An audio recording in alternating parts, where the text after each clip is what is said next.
Everyone, good morning. কেমন আছো তোমরা? আশা করি খুব ভালো আছো। আমিও ভালো আছি। তো আজকে হঠাৎ করে মনে হলো যে তোমাদের সাথে কিছু মনের কথা শেয়ার করি। তো ওই জন্যই ভিডিওটা নিয়ে বসলাম। আর কথা বলতে বলতে সারাদিনের কাজবাজগুলো কমপ্লিট করব। তো আজকে একটু উঠতে দেরি হয়ে গেছে, কাল দেরি করে শুয়েছিলাম, একটু কিছু পড়াশুনো ছিল, তো আজকেও উঠতে দেরি করে ফেলেছি। তো সকালবেলা খাচ্ছি, এই দেখো, বিটরুট জুস, এর সাথে চিয়া সিড দিয়েছি আর একটু লেমন দিয়েছি, দিয়ে এটা বানিয়েছি। এটা আমি সারাদিন অল্প অল্প করে খাই, মনে হলে একসাথে বেশিটা খেয়ে নিই, কমটা বিকেলের দিকে খাই। তো চলো এটা খেয়ে নিই। আর সারাদিন কি করছি না করছি দেখাবো তো অবশ্যই, তার সাথে তোমাদের সাথে কিছু মনের কথা শেয়ার করব। একটা মেয়ের হচ্ছে কতটা জরুরি নিজে পায়ে দাঁড়ানো, নিজে ইনকাম করা, নিজে এস্টাবলিশ হওয়া, তোমাদের সাথে সেই ঘটনাই শেয়ার করব। তো চলো ফুল ভিডিওটা দেখতে থেকো, একদম স্কিপ করবে না। আর কোনো ভুল ত্রুটি হলে অবশ্যই আমাকে কমেন্টে জানিও, আমি সংশোধন করার চেষ্টা করব।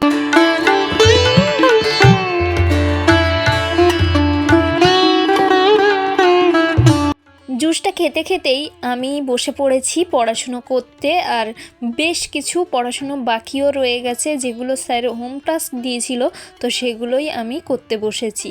কি বলো তো, এখন পড়াশুনো করছি ঠিকই, কিন্তু মাঝে মাঝে মনে হয় যে এর ভবিষ্যৎ কী? এটা কি আমার সেই নির্দিষ্ট লক্ষ্যে, সেই পছন্দের জবটাই কি আমাকে পৌঁছে দিতে পারবে? নিজের ওপর থেকেই না দিনের পর দিন বিশ্বাসটা চলে যাচ্ছে। কিছুই না, এই যে আমাদের জবগুলো ঠিকঠাক হচ্ছে না, এসএলএসটি হচ্ছে না, এই সমস্ত কারণেই কিন্তু আমাদের মতো স্টুডেন্টদের, যারা জেনারেল লাইন থেকে বিলং করি, তাদের কিন্তু এরকম প্রবলেম হচ্ছে। যাই হোক, স্টাডি কমপ্লিট করে আমি বসে পড়েছি এই রান্নাবান্না করতে। মাঝে মাঝে মনে হয় যে মানে রান্নাটা যদি না করে দিনটা চলতো, তাহলে অনেক কিছু সেভ হতো বলো।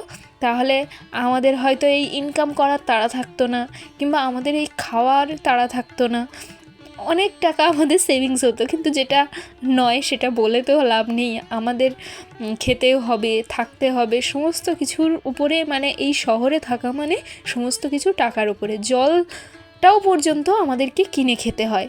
তো যাই হোক, দেখো এবার রান্না করতে আমি বসে পড়বো।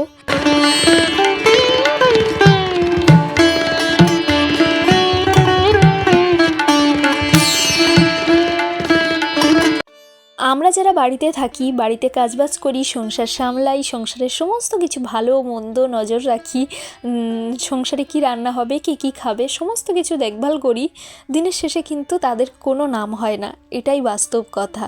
যতই তুমি ঘরে সারাদিন ধরে কাজ করে মরে যাও, তাও কিন্তু কোনো নাম হয় না।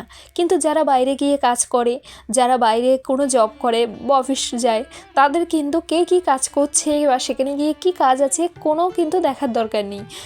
সে অ্যাটলিস্ট বাইরে বেরোচ্ছে, কাজে যাচ্ছে, এটাই কিন্তু অনেক। তো একটা মেয়েকে আত্মনির্ভরশীল, নিজের কিছু পায়ে দাঁড়ানো, নিজে ইনকাম করা, নিজের টাকায় অন্তত নিজের ভালো মন্দটা দেখভাল করা, এটা আমার মনে হয় খুবই দরকার। না হলে একটা মেয়ের আত্মসম্মান বোধ থাকে না। তো যাই হোক, আমি দুপুরে রান্নাবান্না করে খাওয়া দাওয়া করে রেস্ট নিয়ে পড়াতে গেছিলাম। আর রাতে হচ্ছে চাউমিন। তো চাউমিনটা বানাতে বানাতেই তোমাদের সাথে শেয়ার করব গুড নিউজটা। তো গুড নিউজটা কী বলো তো, আমি বেশ কিছুদিন ধরে, মানে এখানে ভাড়ায় এসে প্রথম থেকেই আমি সিভি দিচ্ছিলাম। তো 1 বছর আগে কয়েকটা বাচ্চাদের স্কুলে সিভি দিয়েছিলাম। তো ফাইনালি সেখান থেকে আমার ডাক এসেছে 1 বছর বাদে। তো আমি কাজটায় জয়েন করছি, যেগুলো কিডজি সিবলিং যেগুলো হয়, যে বাচ্চাদের স্কুলগুলো হয়, তো সেখানেই। তো তোমাদের সাথে তো সব কিছু আপডেট শেয়ার করব।